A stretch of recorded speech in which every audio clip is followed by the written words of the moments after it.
Hello, hello, Jeanne-Marie Paynel here for another Montessori moment.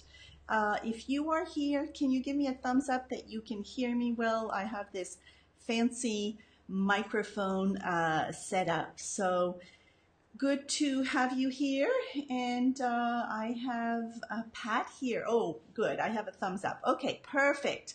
So I am Jeanne-Marie Paynel, and I am, for those of you who don't know me, I am the owner and founder of Voila Montessori, where I guide, inspire, and encourage you, the parents, to be the very best parent you can be, but most importantly, to be the parent you want to be. I think we come to our parenting journey with certain expectations, and we have our values and such. And I just want to encourage you to really learn as much as you can about your child, about the different, you know, aspects of parenting and such. And so, my big place where I love to share is about Montessori parenting. And I've been getting a lot of questions as to what is Montessori parenting. And for me, it is, and this is very personal because I discovered Montessori probably as a teenager, unbeknownst to me, because my little brother was attending a Montessori school in one of the many places I lived in with my mother and my brother.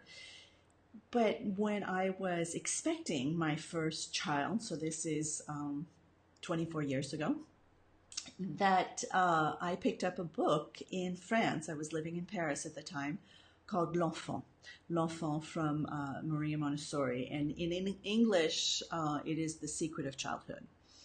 And this is a book that really, for me, opened my eyes as to what was parenting. What was parenting in the sense that I simply needed to follow my child. That children come to us ready, primed to learn, to explore, to be curious, wanting and needing to adapt to their time, place, and culture. And that we, as their parents, are their guides. We are there to really help them along this path, and that we share this journey with them.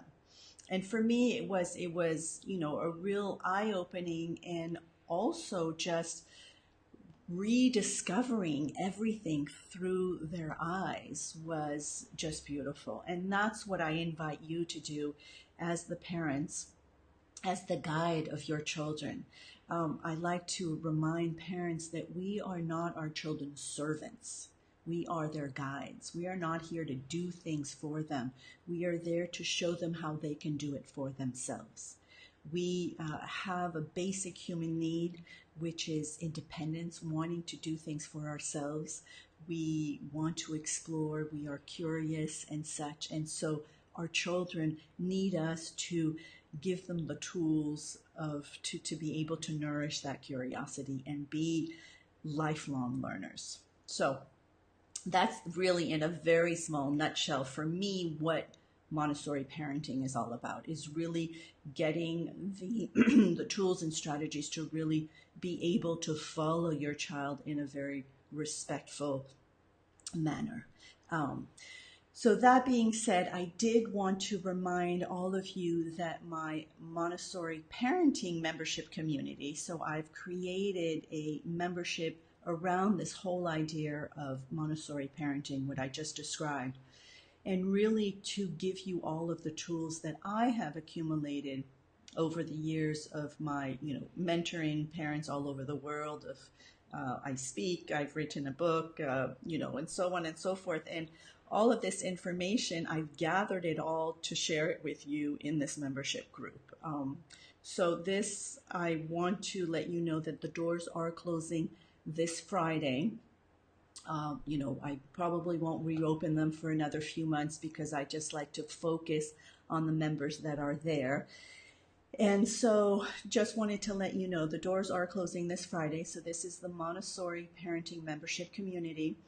It is a $30 membership, monthly membership fee, which, really gives you a lot of resources, and it also gives you access to me privately, because I do live Q&As with all of my members. So a lot more intimate than this, where we can see each other, we can talk and exchange, and I can really mentor and coach you through any issues that might be going on. Actually, I have a live Q&A this afternoon all around positive discipline, because that was the tutorial this month. I share monthly tutorials that I create for you, and then all of my resources that, like I say, I've accumulated over the years.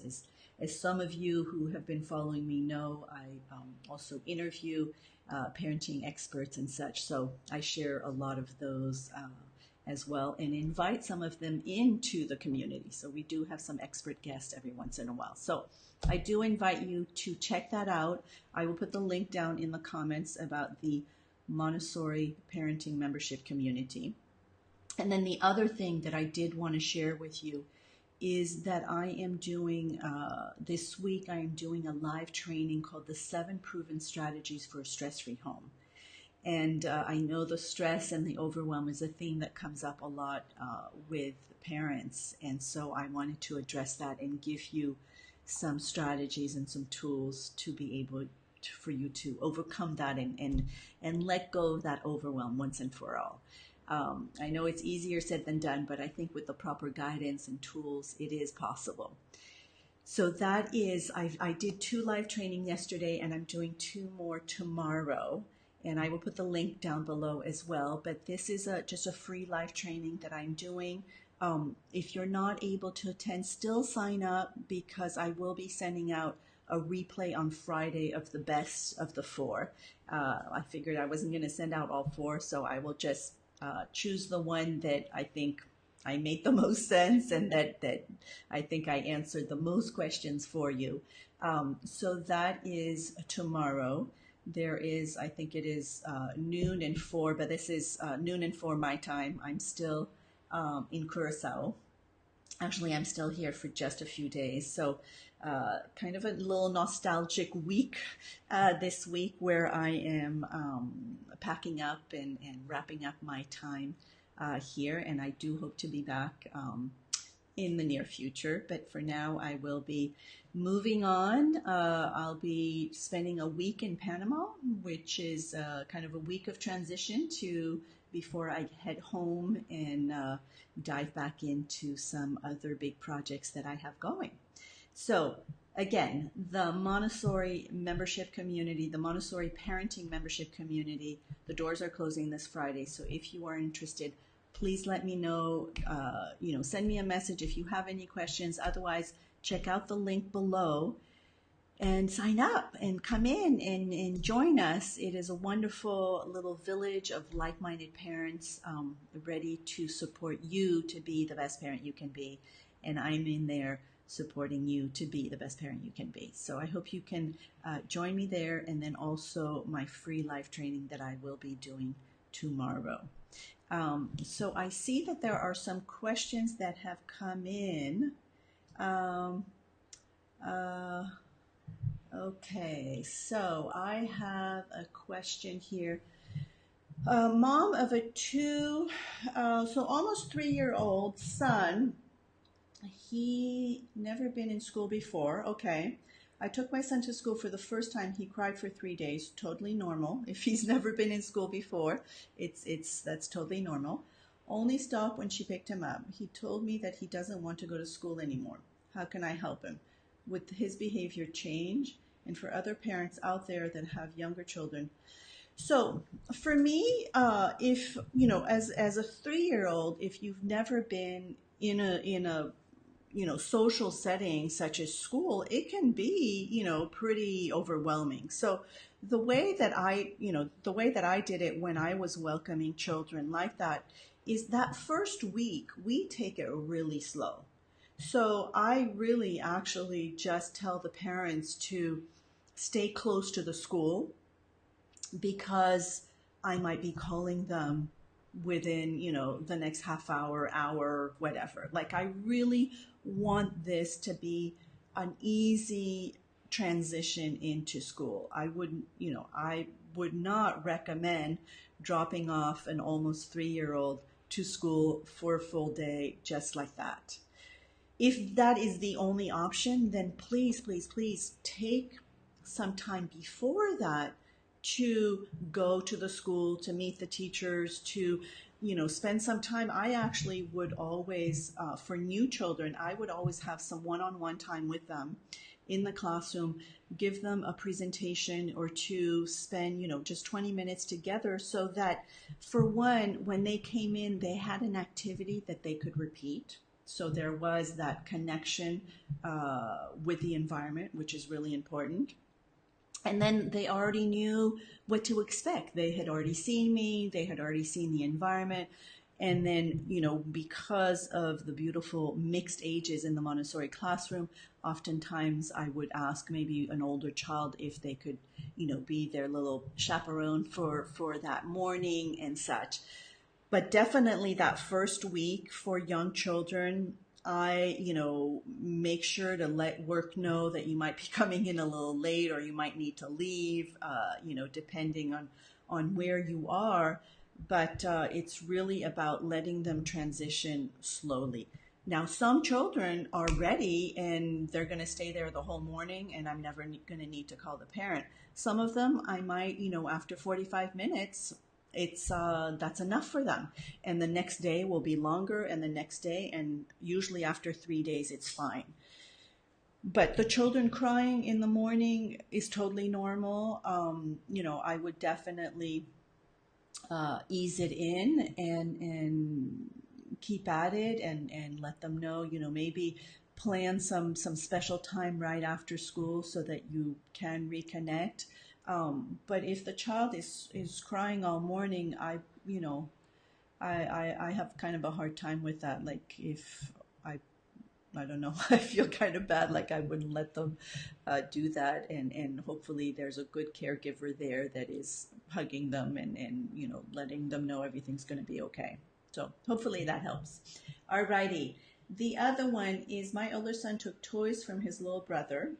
Okay. So the younger brother, I'm saying, I don't know if the older one is 2.5 or the younger. Hands all the time, and now my younger son always scared of people taking toys from him. I told him that nobody will do that anymore, but he seems to still act like someone's going to take it from him. How can I help him?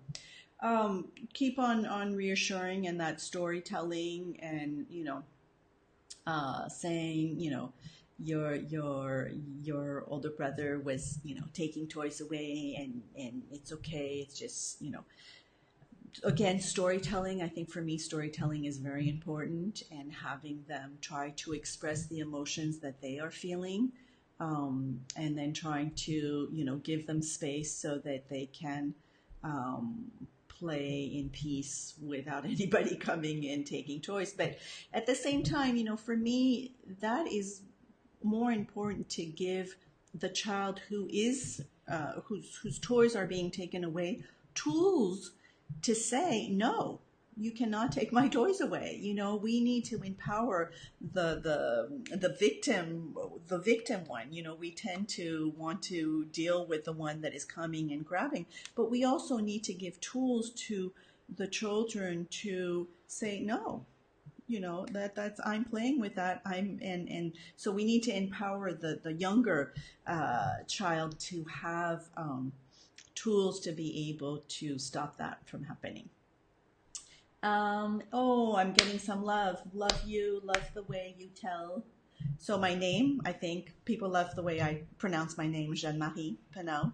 I was actually meant to be a Jean-Marie, which would be a boy's name. I'm named after my great-grandfather, but I'm Jeanne-Marie. And for many years, I would call myself Jenny, thinking that it would be easier for people. But then I thought, you know what? I love my name, and my name is Jeanne-Marie, and that's the way it is. And if people can pronounce it, fine. If they can, that's okay too. I welcome any way of communication. And I always, people want to absolutely pronounce it properly. I say, just say it whatever way you want. I will respond. So thank you for that. So again, this is Jeanne-Marie Paynel here for another Montessori Moment. And I shared with you 2 very important things this week. First is that the Montessori Parenting Membership Community, the doors are closing Friday, so get in there so we can have some more of these conversations. And then the other one is my live training tomorrow, the 7 proven strategies for a stress-free home. So I will put both those links below. And until then, I'll probably be back here tomorrow to answer any of your Montessori parenting and positive discipline questions. Until then, have a beautiful day. Bye-bye for now.